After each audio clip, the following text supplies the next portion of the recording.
You're never gonna make it, you're not good enough. There's a million other people with the same stuff. You really think you're different? Man, you must be kidding. Think you're gonna hit it, but you just don't get it. It's impossible, it's not probable, you're irresponsible. Too many obstacles, you gotta stop it, yo. You gotta take it slow, you can't be a pro. Don't waste your time no more. Who the fuck are you to tell me what to do? I don't give a damn if you say you disapprove. I'm gonna make my move, I'm gonna make it soon. And I'll do it cause it's what I wanna fucking do. Cause all these opinions and all these positions, they come in millions, they blocking your vision. But no, you can't listen, that shit is all fiction. Cause you hold the power as long as you're driven. Olá galera, professor e engenheiro Thiago Endet aqui. Hoje em mais um vídeo da série Minuto da Segurança estarei falando sobre a nova NR1, a nova norma regulamentadora número 1.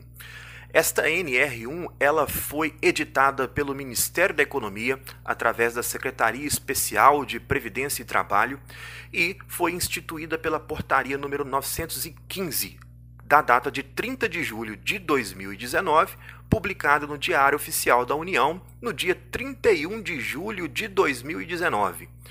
Então, essa nova NR1 traz algumas questões que estão gerando muitas dúvidas e as pessoas têm perguntado para mim. Uma delas é a seguinte: empresas de grau de risco 1 e 2 que declararem não possuírem os riscos físicos, químicos e biológicos estarão dispensadas da elaboração do Programa de Prevenção de Riscos Ambientais, o PPRA.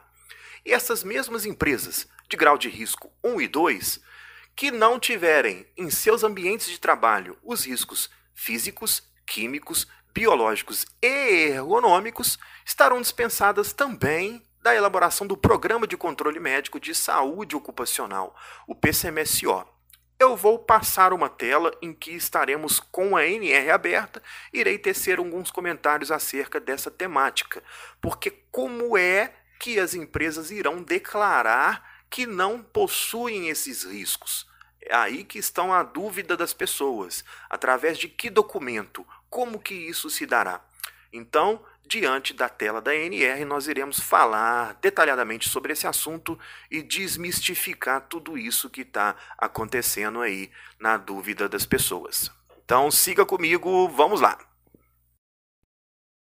No que diz respeito àquilo que eu falei sobre o PPRA e o PCMSO, nós temos aqui no item 1.7 que fala do tratamento diferenciado ao microempreendedor individual, MEI, a microempresa, ME, e a empresa de pequeno porte, EPP. Isso tudo está na medida provisória da liberdade econômica que foi estabelecida esse ano. Então, no item 1.7, aqui da NR1, tem o tratamento diferenciado para essas empresas para a qual eu tinha falado. Aqui está descrito no item 1.7.1 que essas empresas de grau de risco 1 e 2 que declararem informações digitais na forma do subitem 1.5.1. Então depois eu retornarei nesse item, porque a forma de declaração é um meio digital e não possuírem os riscos químicos, físicos e biológicos ficarão dispensados da elaboração do Programa de Prevenção de Riscos Ambientais. E aí que tá. Como que essas empresas irão fazer esse tipo de declaração? Visto que para poder reconhecer risco não é uma tarefa fácil, é uma tarefa extremamente técnica e requer o profissional que tenha habilitação para isso. Por exemplo, o reconhecimento dos riscos físicos.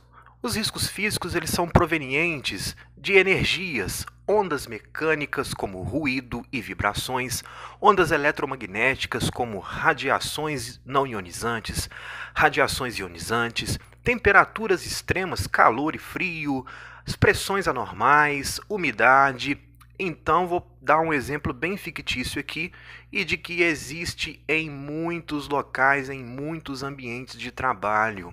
Uma padaria, por exemplo, lá onde assam os pães. Dentro daquele local existem dois riscos físicos presentes. Nós temos ali o calor e temos ali as radiações não ionizantes. O forno de assar pão ele emite radiação infravermelha. Então é complexo para o empregador não ter um laudo técnico para poder embasar as suas informações para conseguir declarar se há o risco ou não. Para a gente poder conseguir fazer com que isso evolua, o empregador vai precisar se embasar em um laudo. E esse laudo ele vai ter o caráter conclusivo, que todo laudo tem um caráter conclusivo. E, obviamente, se é um laudo acerca das informações de saúde e segurança do trabalhador, vai ser um laudo técnico. Aí sim tem a possibilidade do empregador declarar que não há em seus ambientes de trabalho os riscos químicos, físicos e biológicos. De fato, muitas empresas não irão possuir esses riscos.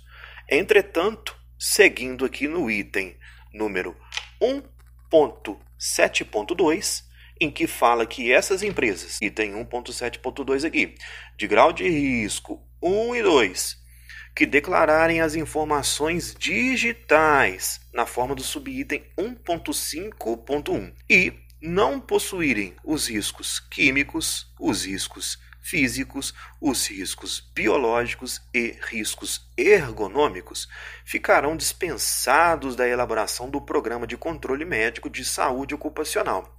E aí, novamente, aquela pergunta, como que as empresas irão declarar isso? São questões extremamente técnicas. Não tem como o empregador efetuar esse tipo de declaração sem um embasamento técnico.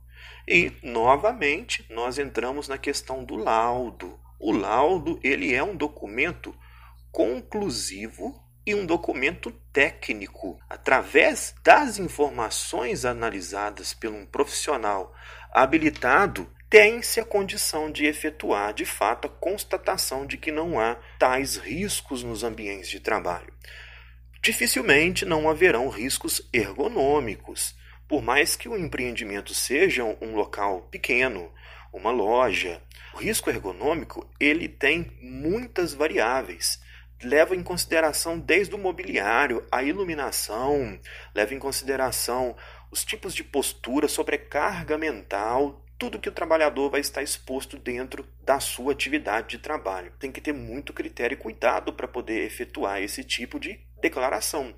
E o empregador vai assumir toda a responsabilidade, obviamente se embasando em uma documentação técnica para tal, não simplesmente declarando que não tem os riscos. Não há como falar que não existe risco químico, físico, biológico e ergonômico sem ter esse embasamento, porque são questões muito técnicas para poder conseguir, de fato, ter essa conclusão.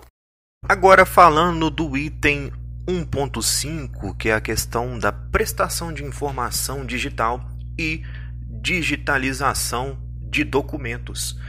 Só para poder ressaltar, o e-social, que tanto foi falado aí nos últimos meses, ele terá sua estrutura simplificada. Algumas informações do e-social, inclusive, elas foram retiradas da estrutura do e-social e foram passadas para a EFD-REINF. Ou seja, o e-social ele vai passar por um processo de mudança, ele não vai acabar. Pode ser que tenha uma nomenclatura diferente, porém toda aquela estrutura elaborada ano após ano vai se manter. A filosofia do sistema ainda vai existir. O empregador precisará efetuar a declaração e envio de algumas informações para o banco de dados do governo. No que diz respeito agora à questão da prestação de informação digital e digitalização de documentos, houve aqui um embasamento legal para que haja o envio de informações de SST para sistemas informatizados. Vimos que o empregador terá de declarar que tenha ou não riscos. Então, dentro dessa prestação de informações, o empregador ele deverá prestar essas informações de segurança e saúde no trabalho em formato digital, conforme modelo aprovado pela Secretaria do Trabalho ou via a Secretaria de Inspeção do Trabalho. E aí sim, leva em consideração os princípios de simplificação e desburocratização, que a revisão das normas regulamentadoras elas têm esse intuito, o intuito de simplificar, de desburocratizar, de facilitar interpretações, eliminar redundâncias, e isso já está acontecendo. Então nós temos que considerar que outras normas regulamentadoras também irão passar por processo de revisão. E dependendo do que for revisto, do que for alterado, isso vai impactar diretamente na prestação de informações digitais e, consequentemente, também impactará no novo e-social, que poderá ter esse nome ou poderá vir a ter um outro nome. Uma questão já que foi verificada no novo e-social são os eventos S1060 e o evento S2240. Eram eventos separados e já estão sendo aglutinados para a próxima versão do sistema de escrituração digital. O S1060 trata da tabela de ambientes de trabalho e o S2240 são as condições ambientais de trabalho e os fatores de risco. Já estão simplificando a questão do e-social, 2 eventos em um só, eliminando redundâncias, facilitando a prestação de informações. Então, meus amigos, eu vou ficando por aqui. Se tiver gostado, curta e compartilhe. Se tiver alguma dúvida ou alguma sugestão, pode deixar nos comentários aí. Um grande abraço a todos. Espero que essa videoaula tenha sido de grande proveito. Até a próxima. Abraços. Tchau, tchau.